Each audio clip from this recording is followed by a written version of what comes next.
पिता और पुत्र और पवित्र आत्मा के नाम पर आमेन। जय यीशु की क्रिस्त में प्यारे भाई और बहनों, बाइबल अध्ययन के इस श्रृंखला में आप लोगों का हार्दिक स्वागत है। आज हम पवित्र सुसमाचार जिस प्रकार संत मत्ती ने लिखा है उस पर अध्ययन करेंगे। इस आने वाले एपिसोड्स में हम आगे बढ़ेंगे। संत मत्ती के अनुसार सुसमाचार अध्याय 28 पद संख्याएं 18, 19 और 20। तब ईसा ने उनके पास आकर कहा, मुझे स्वर्ग में और पृथ्वी पर पूरा अधिकार मिला है, इसलिए तुम लोग जाकर सब राष्ट्रों को शिष्य बनाओ और उन्हें पिता, पुत्र और पवित्र आत्मा के नाम पर बपतिस्मा दो। मैंने तुम्हें जो जो आदेश दिए हैं तुम लोग उनका पालन करना, उन्हें सिखलाओ और याद रखो, मैं संसार के अंत तक सदा तुम्हारे साथ हूं। इस पाठ के द्वारा ईसा मसीह यह स्थापित करते हैं कि हर एक ईसाई, हर एक बपतिस्मा ग्रहण करके यीशु के अनुयायी बनने चाहते हैं और बन गए हैं, वे दूसरों को सिखाएं, दूसरों को प्रभु यीशु का सुसमाचार सुनाएं, सुसमाचार फैलाएं और जो शिष्य बनना चाहते हैं, अनुयायी बनना चाहते हैं, उन्हें बपतिस्मा देना है पिता, पुत्र और पवित्र आत्मा के नाम पर, त्रिएक ईश्वर के नाम पर।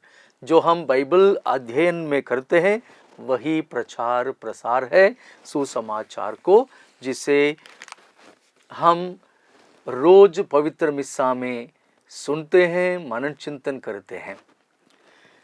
देखिए, इस पवित्र बाइबल में यह लिखा है, संत मत्ती के अनुसार सुसमाचार, the gospel according to Saint Matthew. ये मत्ती प्रभु यीशु के शिष्यों में से एक थे, यानी 12 शिष्यों से एक थे। बहुत जाने माने नहीं थे और हम जानते हैं कि मार्कुस के सुसमाचार के बाद यह लिखा गया था, करीब 10 या 20 साल के बाद, यानी मार्कुस 65 से 75 तक। 10 साल और जोड़ेंगे तो फिर आएगा 75 to 85, और कोई कहते हैं और भी 10 साल जोड़ सकते हैं, यानी मार्कुस के बाद 20 साल, उसका मतलब ये होगा 85 to 95। परंतु ये दूसरा सुसमाचार है। परंतु माता कलीसिया ने इसको सबसे पहले इसलिए रखा कि शुरुआत की कलीसिया में मार्कुस के अनुसार सुसमाचार से ज़्यादा लोग इस सुसमाचार को मानते थे, उपयोग करते थे, पढ़ते थे। इसलिए माता कलीसिया ने इस सुसमाचार को कैनन में, यानी लिस्ट में, इनको सबसे पहले रखा है।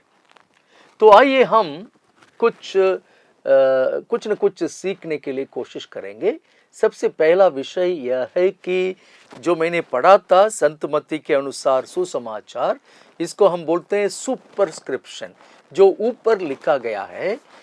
जब शुरुआत में यह सुसमाचार हमें मिला था, ये नहीं था, वहाँ लिखा नहीं था।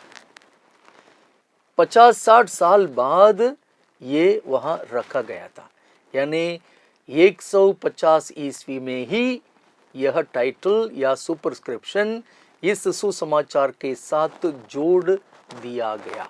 इसलिए हमें 100% स्पष्ट रूप से कहना मुश्किल है कि किसने इस सुसमाचार को लिखा। परंतु हम पढ़ेंगे, इस सुसमाचार में 28 अध्याय हैं। इस अध्याय को पढ़ते पढ़ते हमको समझ में आ जाएगा कि किसने लिखा, किसको लिखा और क्यों लिखा। संत मत्ती लिखते समय संत मार्कुस के सुसमाचार को सामने रखकर वहां कॉपी करते हैं। यूनानी भाषा में संत मार्कुस के सुसमाचार को पढ़ेंगे तो हमें मिलता है 661 पद संख्याएं, 661 वर्सेस। उसमें से संत मत्ती 606 पद संख्याओं को, पवित्र वचनों को कॉपी करते हैं। उन्होंने सिर्फ 55 वचनों को ही छोड़ दिया, बाकी सब अपना लिया। ये अपनाते समय अक्सर वे क्या करते हैं, अपना संपादकीय काम करते हैं, एक संपादक के रूप में एडिट करते हैं। जो चाहिए उसको लेते हैं, जो नहीं चाहिए उसको छोड़ देते हैं, और जो लेते हैं उसे अपने शब्दों में ही लिखते हैं, एग्जैक्ट कॉपीइंग नहीं। और कभी कभी उसको विस्तारित रूप से बोलते हैं। जो लेते हैं संत मार्कुस के, उसको विस्तारित रूप में लेते हैं। उसके बाद वह पुनः उसका उपयोग करते समय स्ट्रक्चर में इधर उधर जहां उनको अच्छा लगता है वहां डाल देते हैं। यानी मार्कुस का जो ऑर्डर है, लॉजिक है, उसको वे पालन नहीं करते। यह संत मत्ती का स्किलफुल जॉब है। एकदम कठिन परिश्रम करके उन्होंने बहुत ही अच्छी यूनानी भाषा में, जिसको हम कोइने ग्रीक, कॉमन ग्रीक, यानी दिन ब दिन रोज जो मार्केट प्लेसेस में, सभागृह में जो उपयोग किया गया था, उस ग्रीक में, यूनानी भाषा में इसको लिखते हैं। तो अक्सर लोग ये प्रश्न पूछते हैं हमको कि इतना बढ़िया सुंदर तरीके से लिखा गया इस सुसमाचार को क्यों संत मत्ती के साथ जोड़ दिया जाता है? क्योंकि इस शिष्य को हम ज़्यादा से ज़्यादा नहीं जानते। हो सकता है इसको संत पेतरुस का नाम दिया जाता था, या याकूब का, या योहन का, और अन्य शिष्य, कम से कम अंद्रयस, हम थोड़ा सा ज़्यादा और जानते हैं। ये प्रश्न उन्हें पूछा जाता है क्योंकि 12 में इतने जाने माने शिष्य नहीं थे। इसलिए माता कलीसिया क्यों विश्वास करती है कि संत मत्ती ने इस सुसमाचार को लिखा है। संत मत्ती के नाम हम देखते हैं पहली बार अध्याय 10 पद संख्या 2 और 3 में पढ़ते हैं। लिखा है, 12 प्रेरितों के नाम इस प्रकार है। पहला सीमोन जो पेत्रुस कहलाता है, और उसका भाई अंद्रयस, जबदी का पुत्र याकूब और उसका भाई योहन, फिलिप, बर्तोलमी, थॉमस, नाकेदार मत्ती। इनका नाम 8वें स्थान पर है। उसका मतलब जो भी प्रसिद्ध थे उनका नाम सबसे पहले आ गया है, और आखिरी में ही इनका नाम आता है। वो भी नाकेदार नामक एक टाइटल या उनका प्रोफेशन, जो काम करते थे, उससे जाना जाता है।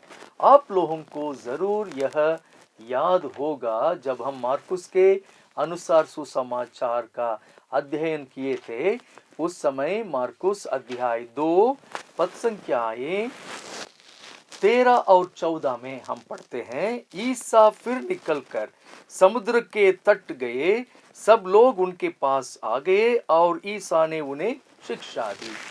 रास्ते में ईसा ने अल्फाई के पुत्र लेवी को चुंगी घर में बैठा हुआ देखा। उससे कहा, मेरे पीछे चले आओ, यानी मेरा अनुसरण करो। और वह उठकर उनके पीछे अनुसरण करने लगा, पीछे हो लिया। भाई और बहनों, वहाँ लेवी के नाम से यह शिष्य जाने जाते हैं, परंतु संत मत्ती खुद अपना सुसमाचार लिखते हैं, अपने को लेवी नाम से नहीं परंतु मत्ती नाम से ही जाना चाहते हैं। और यह हो सकता है वहाँ जो नाकेदार, जिसके विषय में हम अध्याय 9 पद संख्याएं 9 से 13 में पढ़ते हैं, उनसे जुड़ा हुआ हो। जैसे आप देखिए अध्याय 9 पद संख्या 9, ईसा वहां से आगे बढ़े, उन्होंने मत्ती नामक व्यक्ति को चुंगी घर में बैठा हुआ देखा और उससे कहा, मेरे पीछे चले आओ, यानी मेरा अनुसरण करो, मेरा शिष्य बनो। और वह उठकर उनके पीछे हो लिया। तो ये मत्ती अध्याय 9 पद संख्या 9 में वही है जो जिसको हम देखते हैं अध्याय 10 पद संख्या 3 में, नाकेदार फिलिप्पी जो कफरनहूम में रहते थे। और इनका नाम जहाँ कहीं 12 शिष्यों के नाम आता है वहाँ दिया जाता है।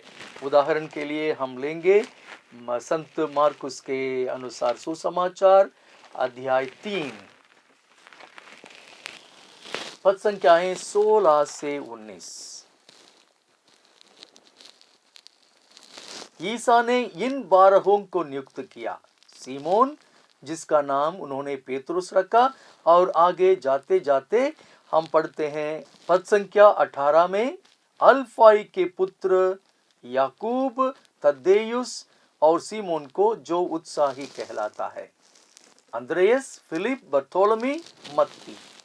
यहाँ नाकेदार नामक उनका प्रोफेशन से वह नहीं जाने जाते हैं, सिर्फ उनका नाम मत्ती लिखा है। जब हम लूकस के सुसमाचार में जाएंगे अध्याय 6 पद संख्याएं 14 से 16, वहां कैसे लिखा है? 14, सीमोन जिसे उन्होंने पेतरुस नाम दिया और उसके भाई अंद्रेयस को, याकूब और योहन को, फिलिप और बर्थोलमी को, मत्ती और थॉमस को। यहाँ भी वह नाकेदार करके कोई पहचान नहीं है।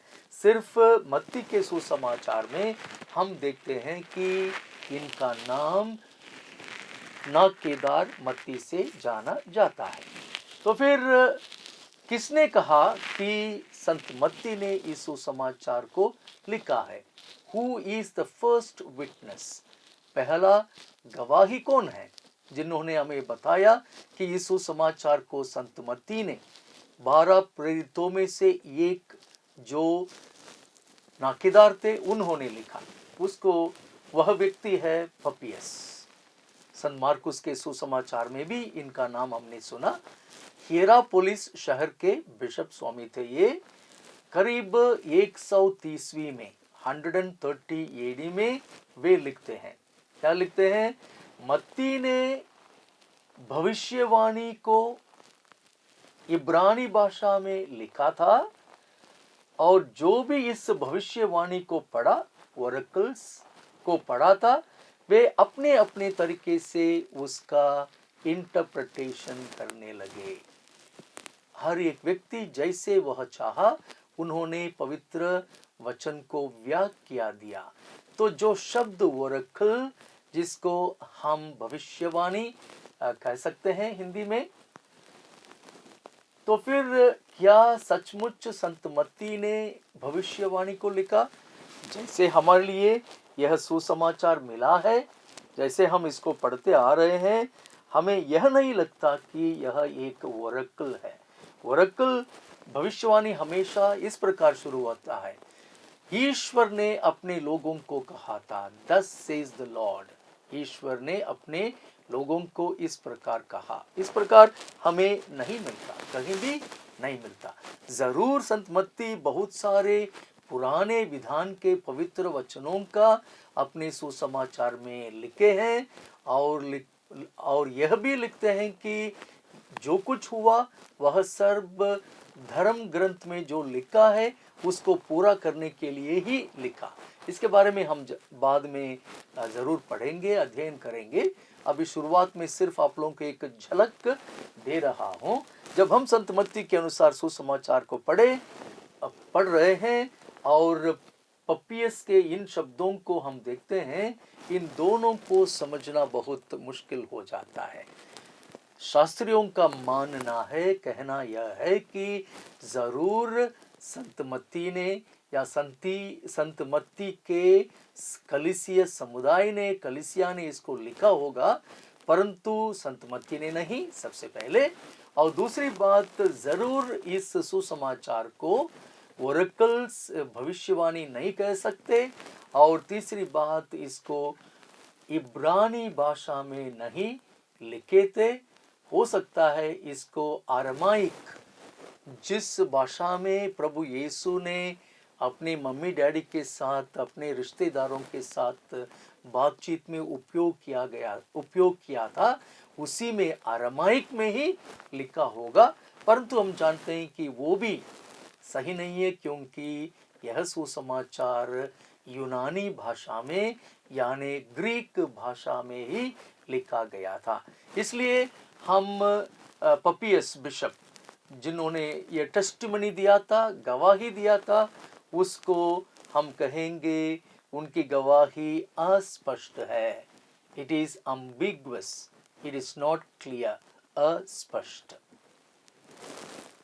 भाई और बहनों, पवित्र बाइबल को जरूर खोलें, पढ़ें, मनन चिंतन करें, अपनी प्रार्थना में इसका उपयोग करें। और जैसे जैसे हम आगे बढ़ेंगे, जो भी समस्याएं, संदेह या प्रश्न अपने मन में उठता है, उसे ज़रूर कमेंट्स में लिखें। उनको पढ़कर मैं आप लोगों के प्रश्न के लिए जवाब दूंगा। पिता, पुत्र और पवित्र आत्मा के नाम पर आमीन। जय यीशु की।